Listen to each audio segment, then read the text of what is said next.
የእግዚአብሔር ልጅ በእውነት ስለተሰቀለ ሕማምንና መከራን ገንዘብ ስላደረገ ለዛ ነው የክብርን ጌታ ባልሰቀሉትም ነበር ይላል። የክብርን ጌታ የተሰቀለው የክብር ጌታ የዳን ነው በሱ። እግዚአብሔር ቃል ሰው ሲሆን ንጹሕ ሰውነትን ነው የተዋሃደው። ፀሐይ ለምን ጨለመች? ሰው ብቻ ስለተሰቀለ፣ ፍጡር ብቻ። ጨረቃ ለምን ደም ለበሰች? ከዋክብት ለምን ረገፉ? ከመቃብር ከ500 የሚበዙ ከ1000 የሚያንሱ ሙታን ለምን ተነሱ? ሥጋ ሁሉ ጸሎትን ወደምትሰማ ወደ አንተ ይቀርባል ሲል ሰው ለጸሎት ወደ አንተ ይመጣል ማለት ነው። ክርስቶስ የነፍሳችንን የሥጋችንን መድኃኒት ካሳ የሆነው ሥጋችንንም ነፍሳችንንም ወስዶ ሰው ስለሆነ ነው። ኢየሱስ ክርስቶስ ፈራ፣ ደነገጠ፣ ታወከ፣ አዘነ የሚል ቃል ባነበብን ሁሉ ምን እንደሚገባን ታውቃላችሁ? የነፍሳችንን ሕማም እየተቀበለ እንደሆነ ይገባናል። የሥጋ ሕማም መገረፍ፣ የሥጋ ሕማም መራብ፣ የሥጋ ሕማም መቸንከር፣ የሥጋ ሕማም የሾህ አክሊል መድፋት ብቻ አይደለም። ነፍሳችንንም ለመካስ የነፍስንም ሕማም መቀበል ነበረበት ክርስቶስ። የሐዋርያው የቅዱስ ጳውሎስ መልእክት ወደ ጢሞቴዎስ አንደኛ ምዕራፍ 3 ቁጥር 16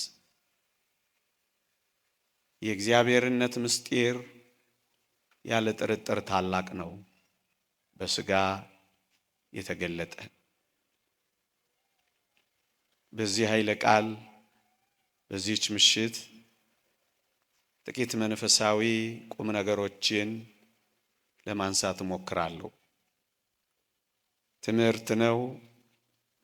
ትንሽ ታግሳችሁ እንድትሰሙኝ በልዑል እግዚአብሔር ስም እጠይቃለሁ።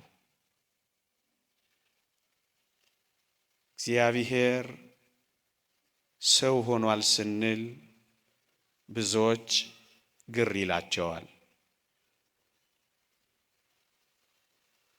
እንዴት አድርጎ ነው እግዚአብሔር ሰው የሚሆነው ብለው ያፌዙብናል። እውነት ነው። ይህ ታላቅ የሚደነቅ ምስጢር ነው። ቅዱስ ዮሐንስ አፈወርቅ በብዙ እንመረምራለን ለመተርጎም ግን ያቀተናል ያለው ታላቅ ምስጢር የእግዚአብሔር ሰው ሆኖ ዓለምን ማዳን። የተወደዳችሁ ክርስቲያኖች በዚህ በመገለጥ በዘመን አስተርእዮ ብዙ ነገሮችን እንደምንማር በቤተ ክርስቲያን ታውቃላችሁ። እኔ ግን በዚህች ምሽት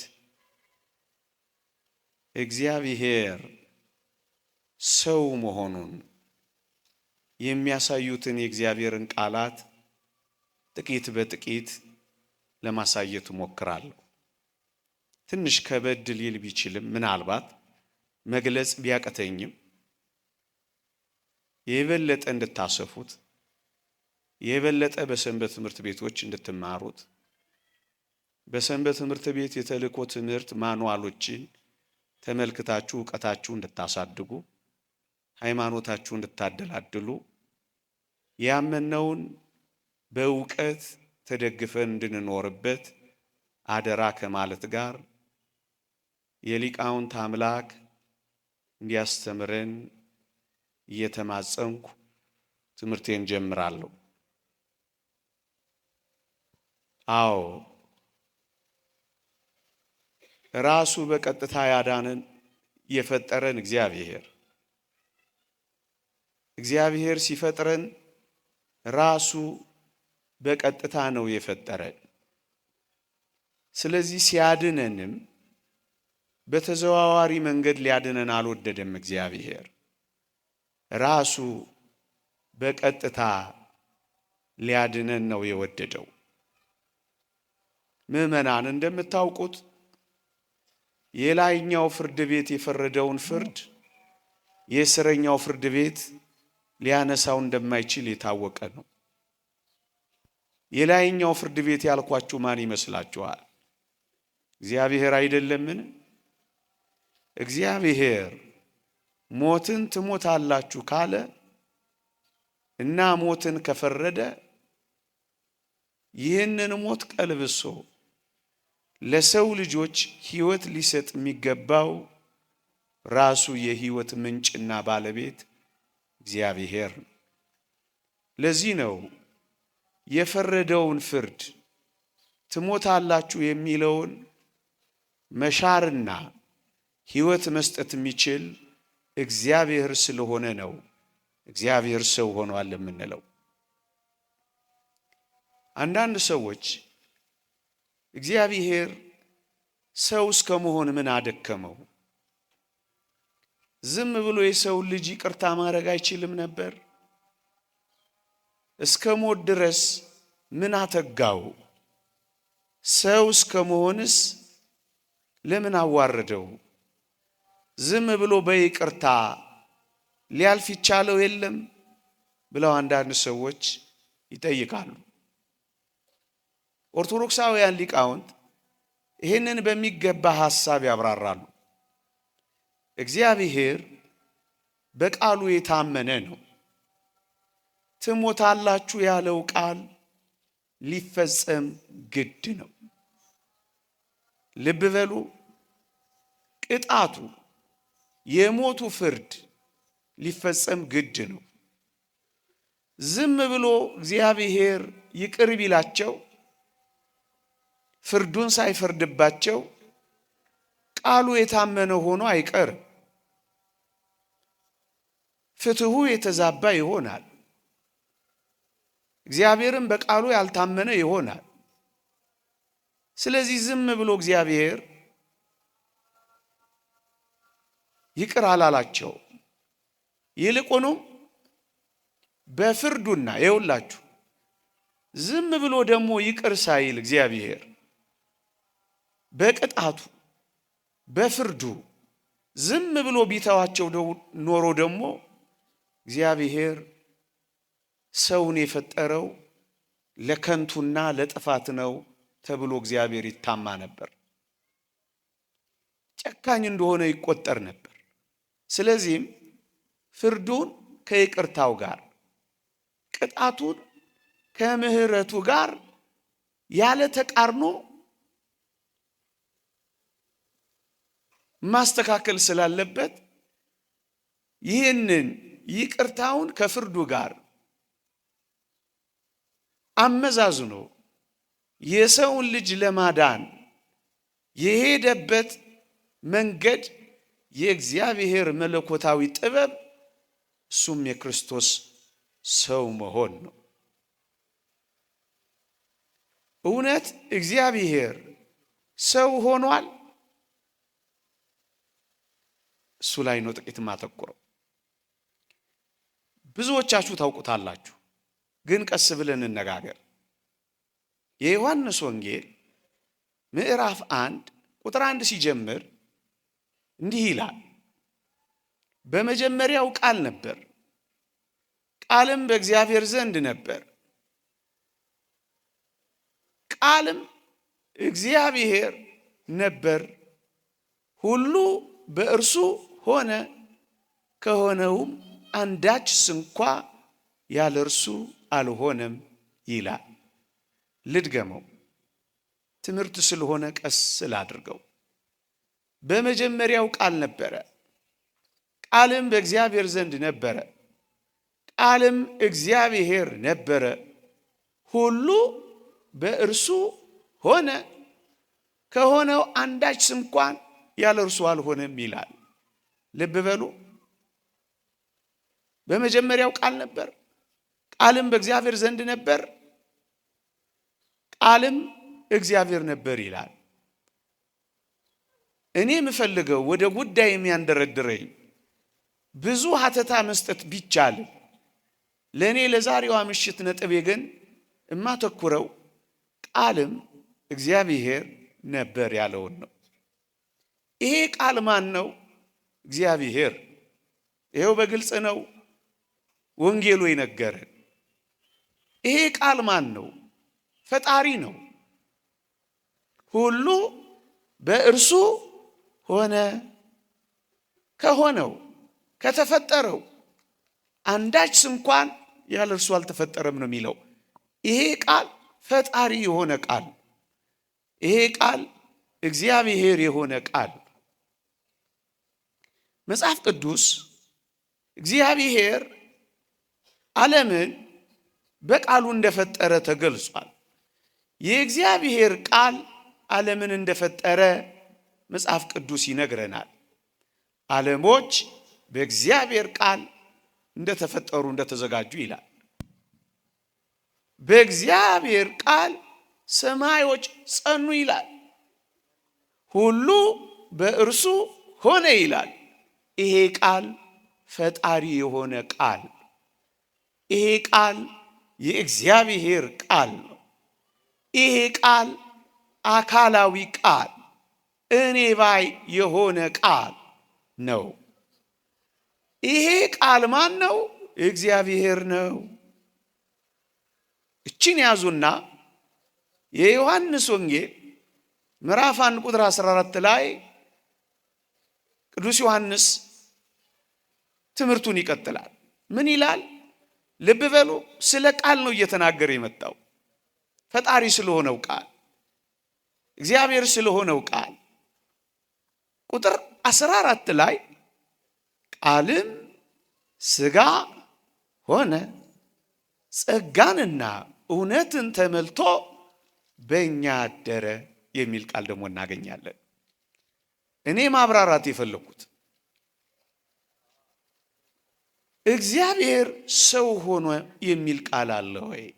እሱ ነው ማብራራት የፈለኩት። አዎ ቃል እግዚአብሔር ነው ብሎ ሲያበቃ ዝቅ አለና ቁጥር 14 ላይ ያ እግዚአብሔር የሆነው ቃል ሥጋ ሆነ ብሎ ቀጠለልን። እግዚአብሔር ምን ሆነ? ያ ቃል ምን ሆነ? ሥጋ ሆነ ይላል።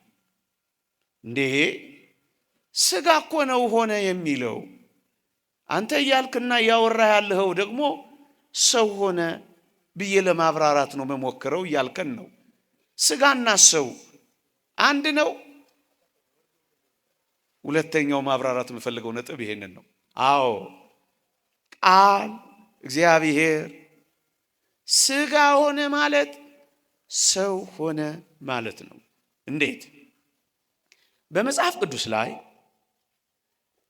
ሥጋ ብሎ ነፍስን፣ ነፍስ ብሎ ሥጋን፣ በአጠቃላይ ሥጋ ሲል ሰውን፣ ነፍስ ሲል ሰውን ነው። መጽሐፍ ቅዱስ ላይ እንደዚህ ነው የተቀመጠው። እናብራራው ወይም ይህን ሊያረጋግጡ የሚችሉ የቅዱሳት መጻሕፍት ምስክርነቶችን እናምጣ። 3 ምስክርነቶችን ላሳያችሁ።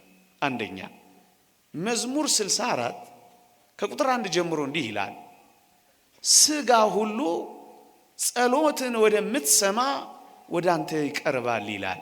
ደግሞ አለሁ ሥጋ ሁሉ ጸሎትን ወደምትሰማ ወደ አንተ ይቀርባል ይላል።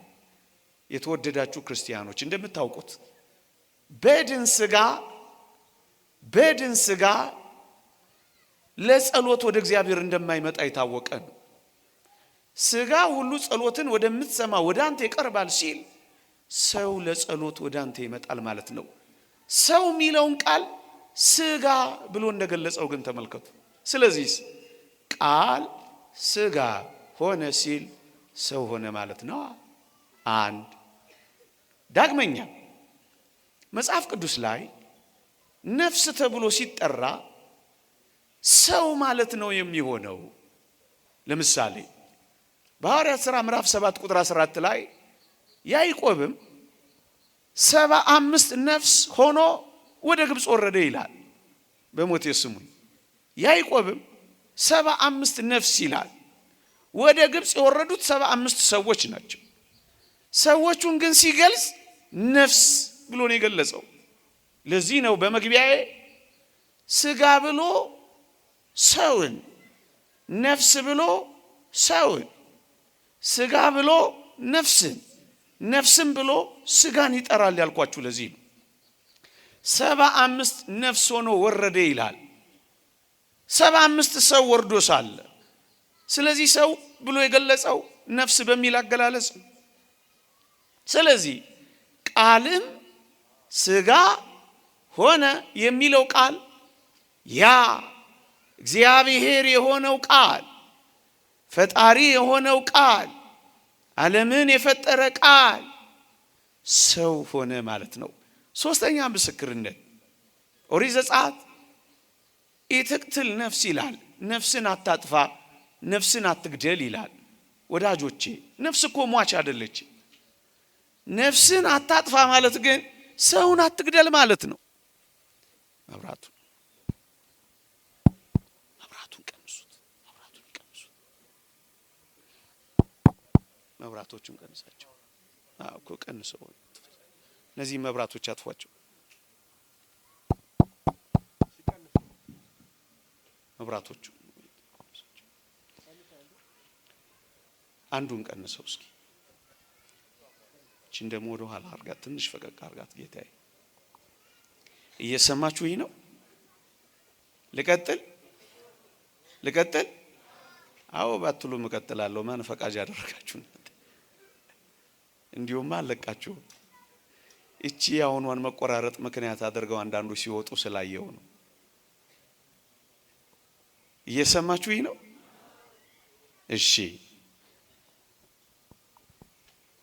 ኢትቅትል ነፍስ፣ ነፍስን አትግደል ይላል። ነፍስ ሟች አይደለችም። ነፍስን አትግደል ማለት ግን ሰውን አትግደል ማለት ነው። ስለዚህ መጽሐፍ ቅዱስ ላይ ሰውን ሲጠቅስ ስጋ፣ ሰውን ሲጠቅስ ነፍስ ነው የሚለው። ስለዚህ ቃልም ስጋ ሆነ ሲል ሰው ሆነ ማለት ነው። የተወደዳችሁ ክርስቲያኖች በቤተ ክርስቲያን ታሪክ አንድ አብሉናሪዮስ የሚባል መናፍቅ ተነስቶ ነበር። እቺን የዮሐንስ ወንጌል ምዕራፍ 1 ቁጥር 14ን ምን የምትለዋን ቃልም ስጋ ሆነ የምትለዋን ቃል ወሰደና እግዚአብሔር ስጋ ብቻ ነው የሆነው፣ ነፍስን አልሆነም። ይልቁንም በነፍሱ ፈንታ ለቃል መለኮቱ ነፍስ ሆኖታል። ምክንያቱም ስጋ ብቻ ነው የሚለው፣ ነፍስን ሆነ አይልም። ስለዚህ ክርስቶስ ነፍስም ጭምር የለውም የሚል ክህደት አምጥቶ ነበር። በረከቱ ትደርብንና ቅዱስ ቄርሎስ እንዲህ ብሎ መለሰለት። ስጋ ብቻ ስላለ ማን ነው ቃል ስጋ ሆነ ስላለ ስጋ ብቻ ነው የምትለው ብሎ ጠየቀው። አዎ ቃል መለኮት እግዚአብሔር ስጋ ብቻ ነው እኮ የሚለው። ስጋ እኔ ከላይ ያብራራሁትን ሰው ነፍስ የሚለውን ትቶት ማለት ነው። እንዲህማ የምትል ከሆነ አለው ቅዱስ ቄርሎስ አንድ አስደናቂ ምሳሌ ያመጣለት። በኦሪት ዘፍጥረት ምዕራፍ 1 ስለ አዳምና ስለ ሔዋን አፈጣጠር ሲናገር እግዚአብሔርም ከአዳም ጎን አጥንት አወጣ ይላል።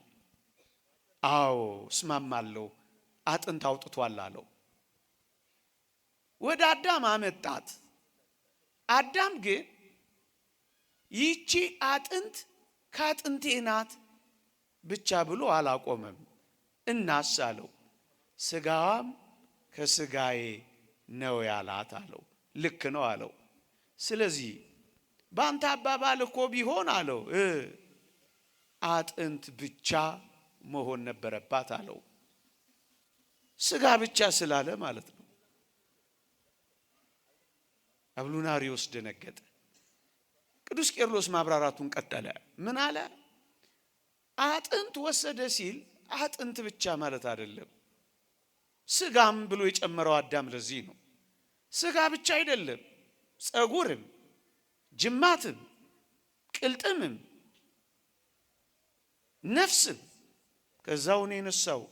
ስለዚህ አጥንት ወሰደ ተብሎ አጥንት ብቻ እንደማይባል ቃል ስጋ ሆነ ሲል ስጋ ብቻ አይደለም ብሎ አስረድቶታል።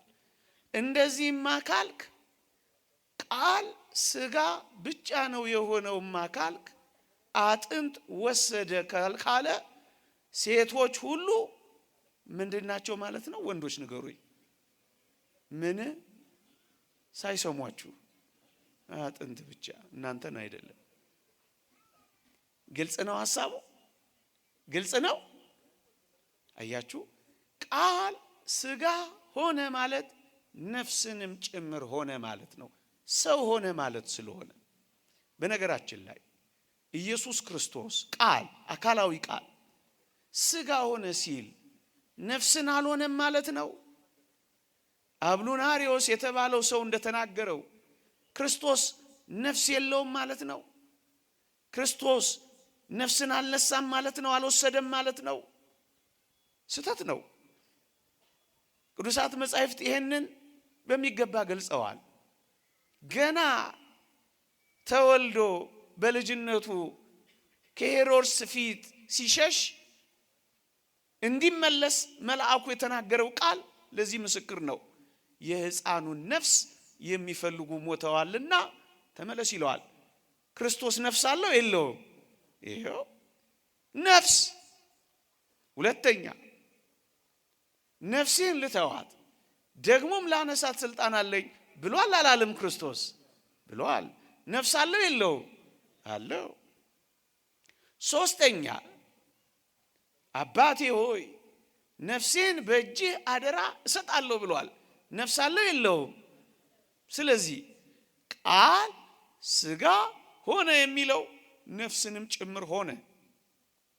ከተወደደች ከቅድስት ድንግል ማርያም ስጋንም ነፍስንም ውሃንም አጥንትንም ሁሉንም ነው የወሰደው። ሰው ሆኗላ። የሰው ልጅ ተብሏላ። ሰው ሆኗላ። ቃል ስጋ ሆነ። ቅዱስ ቄርሎስ ሁለተኛ አስደናቂ መልስ ግን ይመልሳል።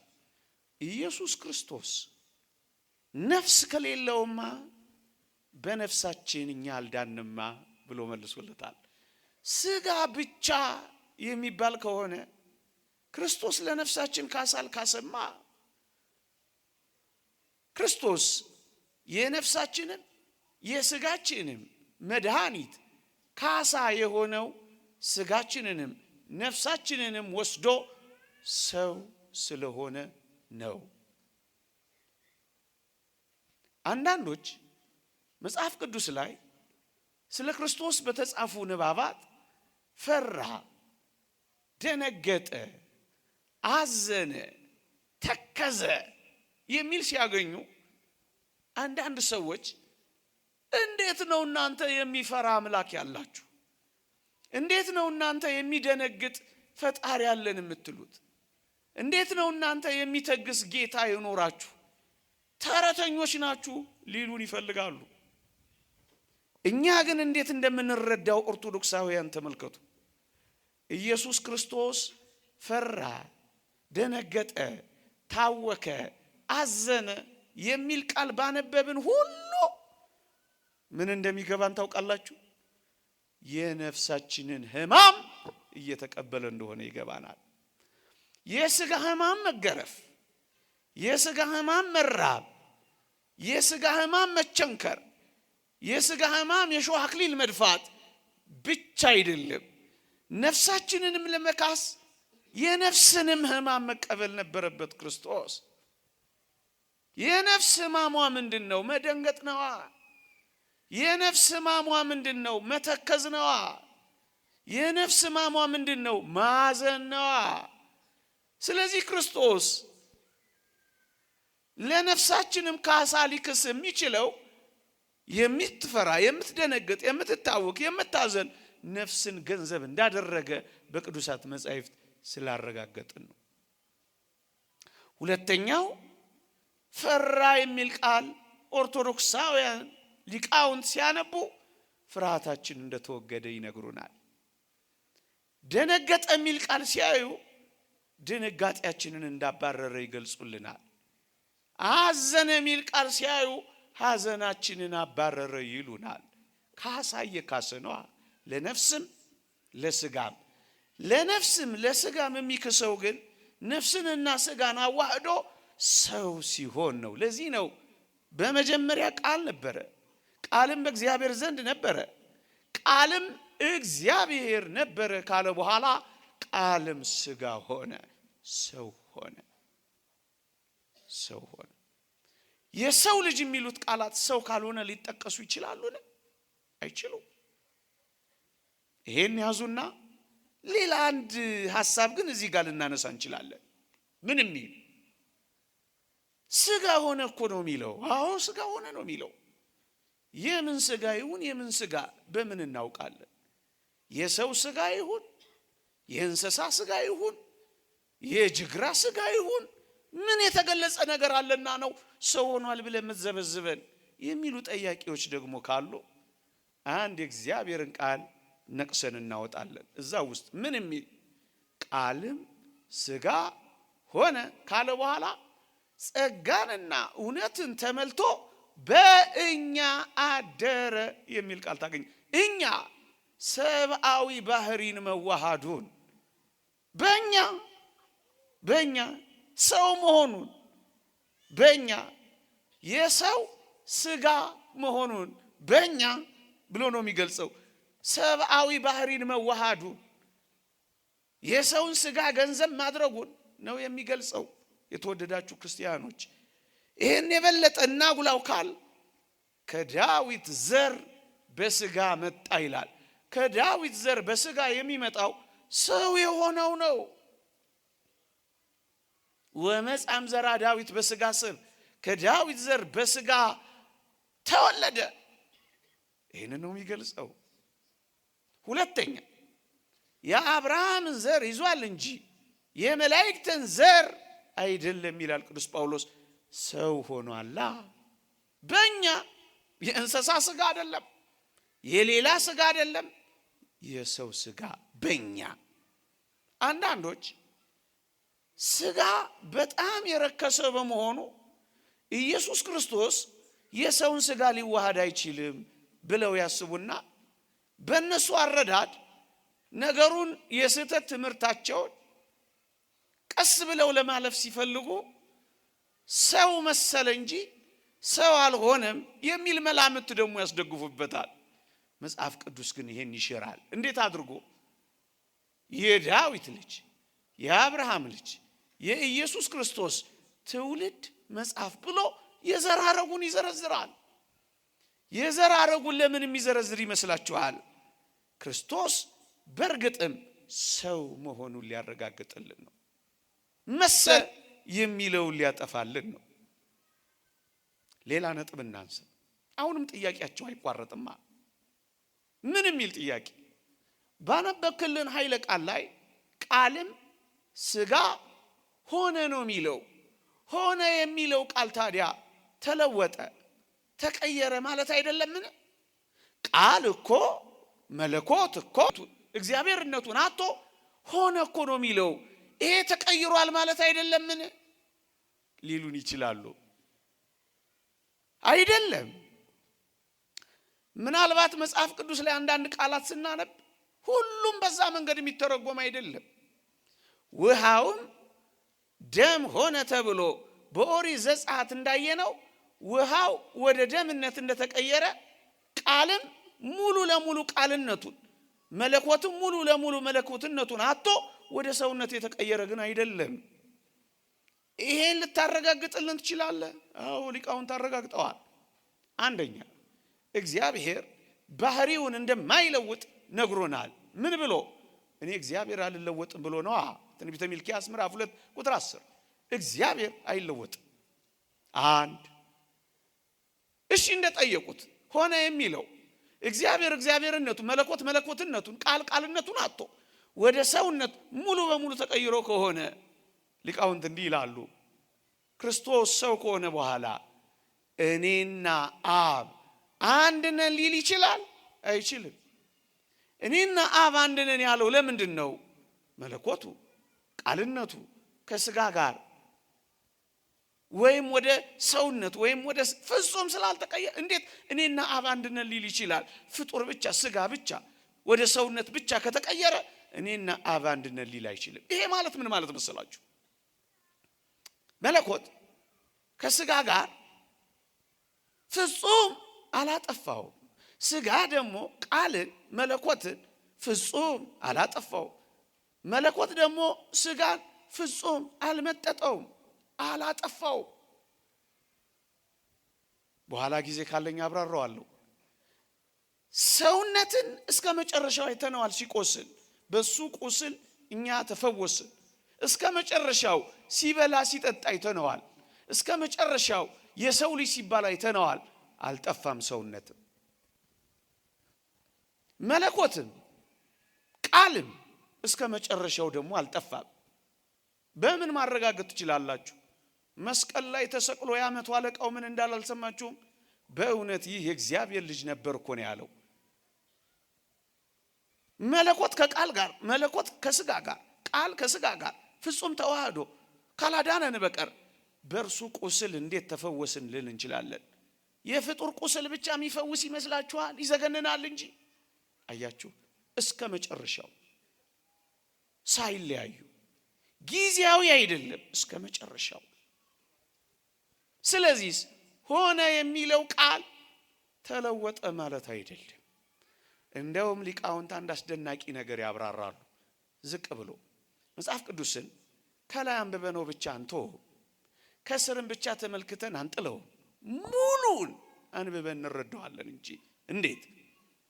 ቃልም ስጋ ሆነ ጸጋንና እውነትን ተመልቶ በእኛ አደረ። አደረ የምትለው ቃል ይኸውላችሁ ተለወጠ እንዳንል አደረ። እንደ ካቶሊካውያን አስተምህሮ ደግሞ አደረ እንዳንል ሆነ። እንደ አለቃና እንደ ጠበቃ ተዋህዶን የሚገልጹ ቃላት ናቸው ይላሉ ሊቃውንት።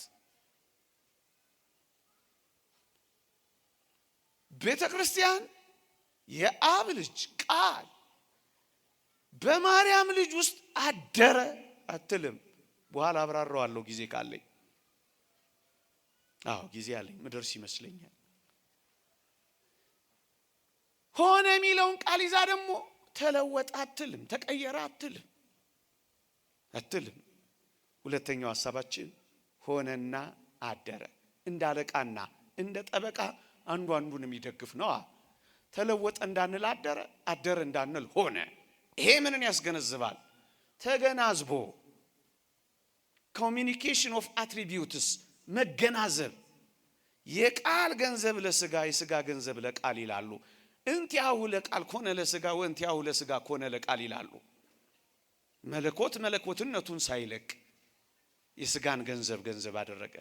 ስጋ ስጋነቱን ሳይለቅ የመለኮትን ገንዘብ ገንዘብ አደረገ። ሌላ ሶስተኛ ጥያቄ አንዳንድ ሰዎች ሊያነሱ ይችላሉ። ምን የሚል? እናንተ ኦርቶዶክሳውያን እግዚአብሔር ሰው ሆኗል ብላችሁ ስትናገሩ አታፍሩ?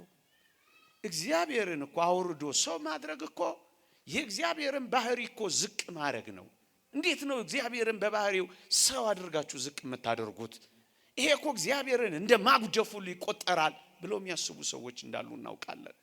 ሐሳባቸውን ነው እያነሳው ጥቂት ጠቆም እያደረኩም አልፎ ሊቃውንት በዚህም ላይ አስደናቂ ምስክርነት ሰጥተዋል። ወገኖቼ ምሳሌ ያነሳሉ። እስኪ ፀሐይን ተመልከቷት ይላሉ። ፀሐይ በአንድ ቦታ ቆማ ሳትናወጥ ሳትለወጥ ቦታዋንም ሳትልቅ በጨረሯ ወደ ምድር ትመጣለች። ደህናውን ቦታ ወይም የተበላሸውን ቦታ፣ ንጹሑን ቦታ ወይም ቆሻሻውን ቦታ ፀሐይ በጨረሯ ታበራለች ወይም ታርፍበታለች። እና ሊቃውንት ይጠይቃሉ። ፀሐይ ልክ እንደዚህ ሆና ቆሻሻው ላይ ስላረፈች ወይንም ደግሞ ደህና ቦታው ላይ ስላረፈች ፀሐይን ምን ያረጋታል እንዴ ይላሉ። ፀሐይ አታድፍም፣ እውነት ሐሰት፣ እውነት። ፀሐይ አትቆሽሽም፣ እውነት ሐሰት፣ እውነት። ልክ እንደዚሁ እግዚአብሔር ሰው ቢሆን የሚያድፍ የሚቆሽሽ አይደለም ብለው ያስተምራሉ አባቶቻችን። ፀሐይ እንዳላደፈችው ሁሉ ፀሐይ ቆሻሻው ላይ ብታርፍ እንዳልቆሸሸችው ሁሉ አካላዊ ቃልም ሰው ሲሆን እንደዚህ አይደለም የሆነው ብለው ያስተምራሉ።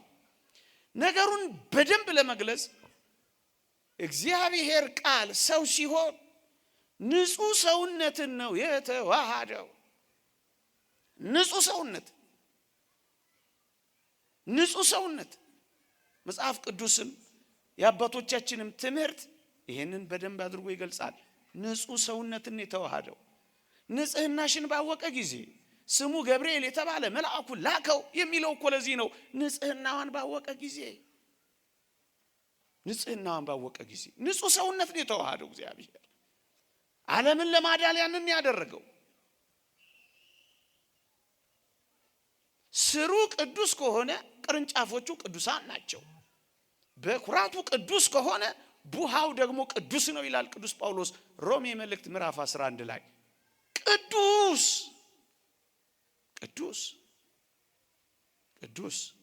በጣም ምርጥ ዝርዝር ትምህርት አላቸው አባቶቻችን በዚህ ዙሪያ። ሁለተኛ ምሳሌው ቀለል ያለ እቤታችሁ ያለው መብራት ቆሻሻ ላይ ቢያርፍ መብራቱ አይቆሽሽም መቼም፣ እውነት ሐሰት እንደሱ ነው። ይሁላችሁ በሰው ሥጋ ስለተገለጠ እግዚአብሔር በባህሪው ዝቅ አለ እንዳንል የሚያደርገን ለምን መሰላችሁ? እግዚአብሔር ለመላእክት በወደደው መጠን በዙፋኑ ሆኖ ተገልጧል። እግዚአብሔር በዙፋኑ ለመላእክት ሲገለጽ ከባህሪው ዝቅ ብሎ ነበርን? አልነበረም። ታዲያ ከዙፋን ሰው አይከብርም? ከምንም ነገር በላይ ሰው አይገንም? እንደውም ሰው በመሆኑ የእግዚአብሔር ምስጋና ጨመረ። ስብሐት ለእግዚአብሔር በሰማያት ወሰላም በምድር ስምረቱ ለሰብ። ሰውና መላእክት በጥልቀት ለማመስገን ቻል። እንደውም የበለጠ የተከበረ ሆነ። እግዚአብሔር ለሙሴ በዕፀ ጳጦስ ላይ ነበልባል ከሐመልማል ሐመልማል ከነበልባል ተዋህዶ ሲያይ ይህ እግዚአብሔር አንዱ መገለጥ ነበረ። እግዚአብሔር በሲና ሐመልማል ለሙሴ ቢገለጥለት ጊዜ የእግዚአብሔር ባህሪው ዝቅ አለ ያለ ማን ነው? የለም። ልክ እንደዚሁ እግዚአብሔር ሰው ሆነ ስንል ባህሪውን ዝቅ ማድረግ አይደለም፣ ማጉደፍም ማቆሸሽም አይደለም። አንዳንድ ሰዎች ሌላም ጥያቄ ይጠይቃሉ። ምን የሚል ጥያቄ? ጥሩ እሺ፣ እግዚአብሔር ሰው ሆነ ስትሉ አታፍሩ? የሰውን ሥጋ ሲዋሃድ እኮ ወሰናችሁት እኮ ማለት ነው። ምሉዕ የሆነውን በዓለም የሞላውን ስፉ የሆነውን ሰፊ የሆነውን አካል እግዚአብሔር በጠባብ ደረት ተወሰነ፣ በአጭር ቁመት ተገለጠ እያላችሁ የምትለፈልፉብን ወሰናችሁት ማለት አይደለ ሊሉን የሚከጅሉ ደግሞ አሉ። አሁንም ማይታክታቸው ብርቅዬ ኦርቶዶክሳውያን ሊቃውንት አፍ ማዘጋት ይችላሉ። ምን ይላሉ? አንደኛ የእግዚአብሔር ባህሪ አይለወጥም ተብሏል። አዎ፣ ስለዚህ የማይወሰነው የእግዚአብሔር ባህሪም ሊለወጥ አይችልም። አንድ ሁለተኛ ፀሐይ ሶስት ነገር አላት። ክበብ አላት፣ ብርሃን አላት፣ ሙቀት አላት። ብርሃኑን ክበቡ አይወስነው። የፀሐይ ብርሃን በክበቡ ተወስኖ የሚቀር አይደለም። ይውላችሁ ሰው ሲሆን ክርስቶስ እግዚአብሔር ቃል ስጋን ሲዋሃድ በዚያ በስጋ ሰውነት ተወስኖ የሚኖር አይደለም። ብርሃኑን ክበቡ ብርሃኑን ወስኖት እንደማያስቀረው የቀረበ ምሳሌ ማምጣት እንችላለን። ምን? ከኛ ጋር ተዋህዳ ያለች ነፍሳችን ሕያዊት እና አዋቂ ናት። የተወደዳችሁ ክርስቲያኖች ስጋ የነፍስን አዋቂነት ገንዘብ ያደርጋል። በነፍስ ነው አዋቂ የሚባለው። አሁን እኛ ሕያዋን ሆነን የምንንቀሳቀሰው የነፍስን ገንዘብ አድርገን ነው ወገኖቼ። ክርስቶስ ስጋ የቃልን የመለኮትን ገዢነት ገንዘብ የሚያደርገው ስጋ የነፍስን ዕውቀት ገንዘብ እንደሚያደርገው ነው።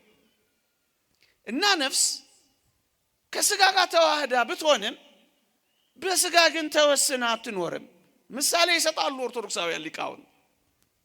ጊያዝ የተባለ የኤልሳ ደቀ መዝሙር ንዕማን ብርና ወርቅ እንዲሰጠው ፈልጎ ሰረገላውን ተከትሎ ብዙ ርቀት ሄደ።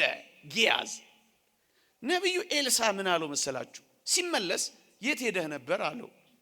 ኧረ ጌታዬ የትም አልሄድኩም እዚሁ ነበርኩ አለው። ነቢዩ ኤልሳ ምን አለው መሰላችሁ? ባለ ሰረገላውን ስታስቆመው ንዕማንን ማለት ነው፣ በነቢዩ ተፈውሶ የሄደውን ብርና ወርቅ ስትቀበለው ልቤ ካንተ ጋር ሄደ አይደለምን አለው። አያችሁ፣ የኤልሳ ስጋ የኤልሳ ነፍስ ዕውቀት ሊገድባት አልቻለም። ብዙ ርቀት ሄዳ ታየዋለች፣ ብዙ ርቀት ሄዳ ትሰማዋለች፣ ብዙ ርቀት ሄዳ ታውቃለች። ተወስና አትኖርም። በጣም የቀረበ ጓዳችን ያለ ምሳሌ ደግሞ በሰጣችሁ የበለጠ ይጎላል። ለምሳሌ እንጨት እሳት ውስጥ ተከታላችሁ። ለምሳሌ አሁን እያነደዳችሁ ያለው ጧፍ ተመልከቱ። እሳቱ በጧፉ ቅርጽ ነው ወይስ ከጧፉ ያልፋል? ከጧፉ ያልፋል። ምን ማለት ነው? በጧፉ ቅርጽ እሳቱ አይወሰንም። በእንጨቱ ቅርጽ እሳቱ አይወሰንም። በከሰሉ ቅርጽ እሳቱ አይወሰንም።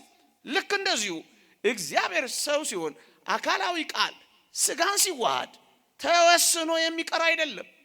እግዚአብሔር በዙፋኑ ለመላእክት ሲገለጥ ተወስኗል ሊሉን ነበር እንዴ? አላሉንም። ታዲያ በስጋ ሲገለጥ በከበረው ሰውነት ሲመጣ እንዴት ሊወሰን ይችላል? ወገኖቼ በጣም ምርጥ ምሳሌ ደራረብኩባችሁ። በጣም ጥሩ ምሳሌ ልስጣችሁ። በዚህ በከባቢው አየር አሁን በመናየው ከባቢው አየር ሞገድ አለ፣ ዌቭ አለ። ይሄን ሞገድ በአይናችን አናየው፣ በጆሮአችንም አንሰማው። ግን አንድ ነገር ይሆናል። ይሄ ሞገድ በቴሌቪዥን ለመታየት በሬዲዮ ለመሰማት ይበቃል። የተወደዳችሁ ክርስቲያኖች በቴሌቪዥን ያን ሞገድ የሆነ ምስል ሰጥቶን ስላየ ነው፣ የሆነ ድምፅ አቅርቦልን ስለሰማ ነው። ያ በከባቢው አየር የለም ይባላል? አይባልም። ቀድሞውንም ሞገዱን በአይናችን ስላላየን በጆሮአችን ስላልሰማን የለም አላልነው። በቴሌቪዥንም ስላየነው በከባቢው አየር ጠፍቷል አንልም። ልክ እንደዚሁ ነው። አካላዊ ቃል ሰው ሲሆን መለኮት ከስጋ ጋር ሲዋሃድ በላይ በሰማይ የለም፣ ስፋቱ ጠፍቷል፣ ምልኡነቱ ጎርሏል አንልም። ሌላ አንድ ጥሩ ሁላችንም ልናውቀው ልናስተውለው የሚገባን በዚህ በዘመነ መገለጥ በዘመነ አስተርእዮ በመገለጥ ዘመን ኦርቶዶክሳውያን በጣም ልናውቀው የሚገባ አንዳንድ ሰዎች የሚያነሷቸው ጥያቄዎች አሉ። ምንድነው እሱ? ስሙኝ። ኢየሱስ ክርስቶስ እነሱ የሚሉትን ነው አንዳንዶቹ። ኢየሱስ ክርስቶስ ከድንግል ማርያም ሲወለድ ሰው ብቻ ነበረ። አምላክነት የሌለው ፍጡር ብቻ ነበረ። ከረመና ቆየና በዮርዳኖስ ሲጠመቅ መለኮት ወይም የእግዚአብሔር ቃል አደረበት። ያን ጊዜ ነው ክርስቶስ ሰው ለመባል እግዚአብሔር ለመባል የበቃው፣ መለኮት የተዋሃደው ያኔ ነው ያደረበት። ያኔ ነው አምላክ የተባለው እንጂ ከጽንስ ጀምሮ አልነበረም። ሲወለድም ኢየሱስ ሰው ነው፣ ክርስቶስ ሰማያዊ ነው። ሲጠመቅ አደረበት፣ መከራ ሲቀበል ተለየው። የመናፍቃን ሐሳብ ነው። ኩሪንቶስ የሚባል ሰው ያነሳው ሐሳብ ነው።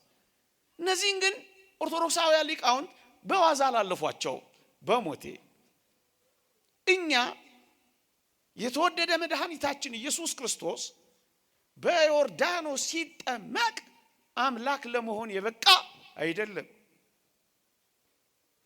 ወይንም ደግሞ ኖሮ ቆይቶ መከራን በመቀበሉ እንደ ሰማዕታትና እንደ በረሃኞች ገርለኞች በተጋድሎ ብዛት አምላክ ለመሆን የበቃ አይደለም። እና እንዴት ነው?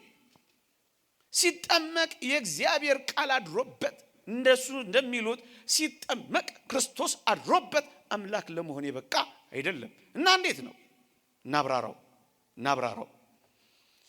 እኔ ከትንቢት ጀምሬ በሞቴ ላሰማችሁ። መጽሐፍ ቅዱስ እንዲህ ነው የሚለው።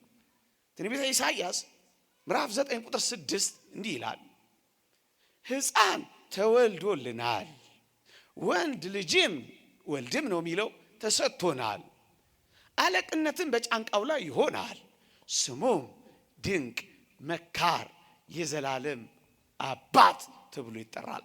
ኃያል አምላክ፣ የዘላለም አባት ተብሎ ይጠራል። ማን?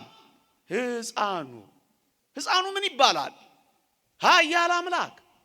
ወገኖቼ ከርሞ ቆይቶ ጥምቀት ሲደርስ የምወደው ልጄ ይህ ነው ሲባል አምላክ የሆነ አይደለም። እናስ ሕፃኑ እንዴ? ሕፃኑ ጽንሱስ ብላችሁ አትጠይቁኝም? በሞቴ ኦርቶዶክሳውያን አይደላችሁ? ጽንሱም እንጂ ሲበሰርም እንጂ በጽንስ ደረጃም ይሁንልኝ ስትል የተወደደች ቅድስት ድንግል ማርያም የሰጠችውን ይሁንታ ምክንያት አድርጎ የተጸነሰው የአካላዊ ቃል ነው፣ ሥጋ ሆነ የተባለው። ይሄንን በጽንስ ደረጃ ልታረጋግጥልን ትችላለህ?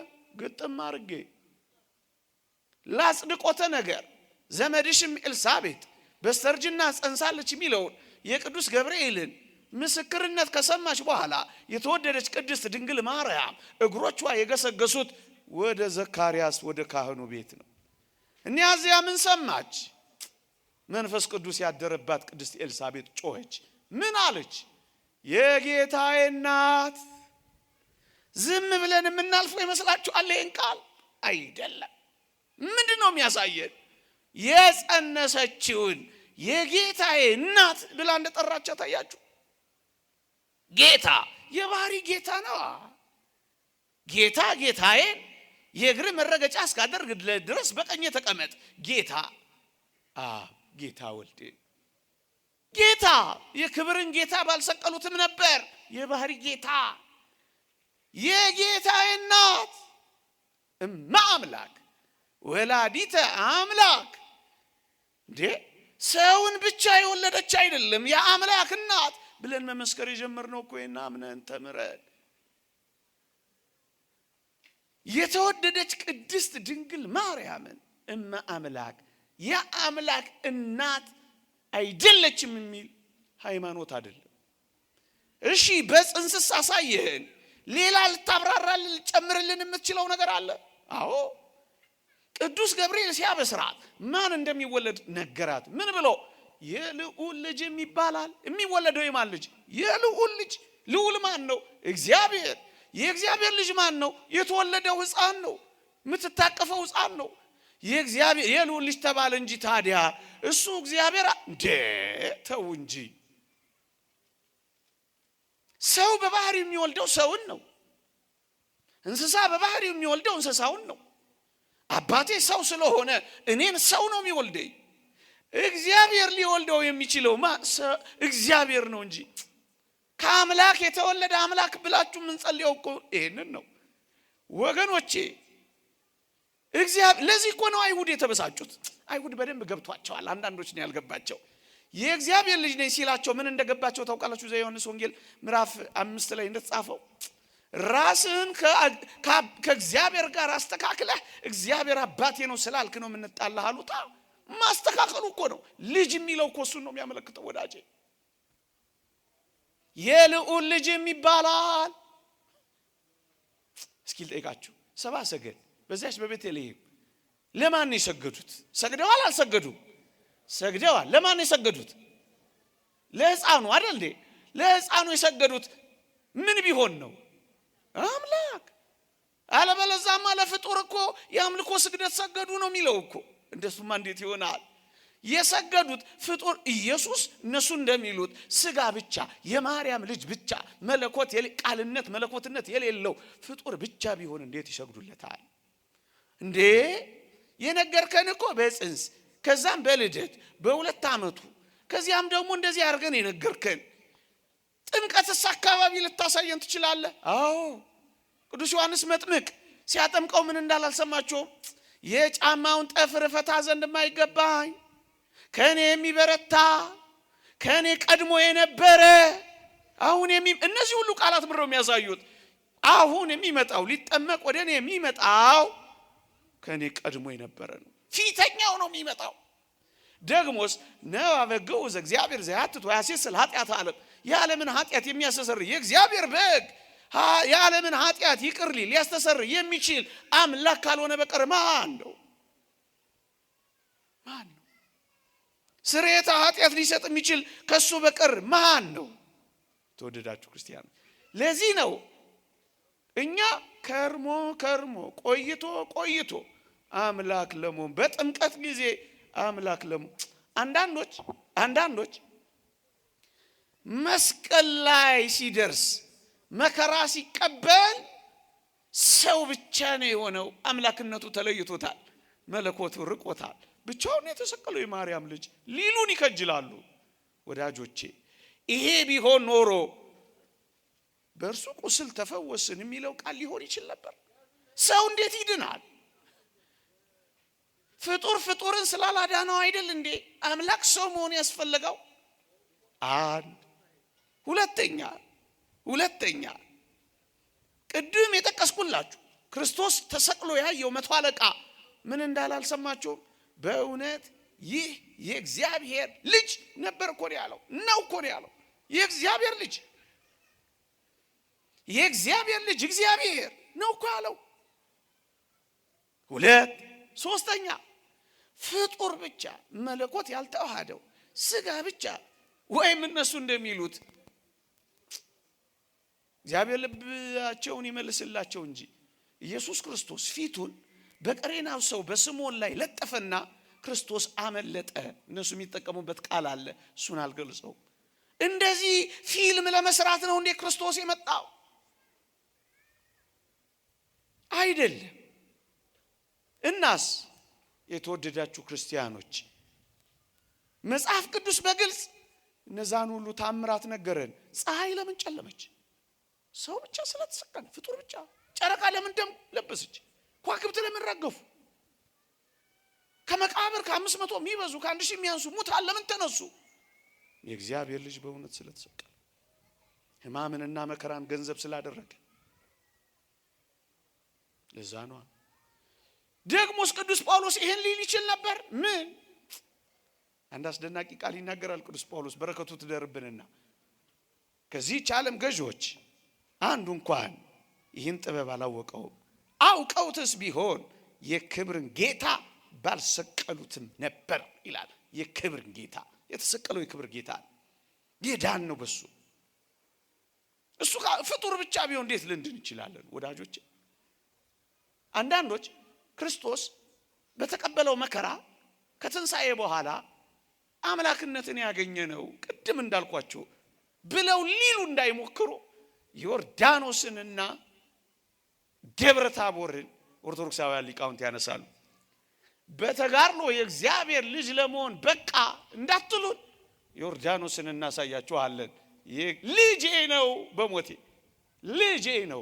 ምን የሚለው የሚጠመቀው አብ በደመና በድምፅ ያሰማን የምወደው ልጄ ነው። የቱ የሚጠመቀው? የቱ በአይን የሚታየው? የቱ በእጅ የሚዳሰሰው? ሰማችኋል?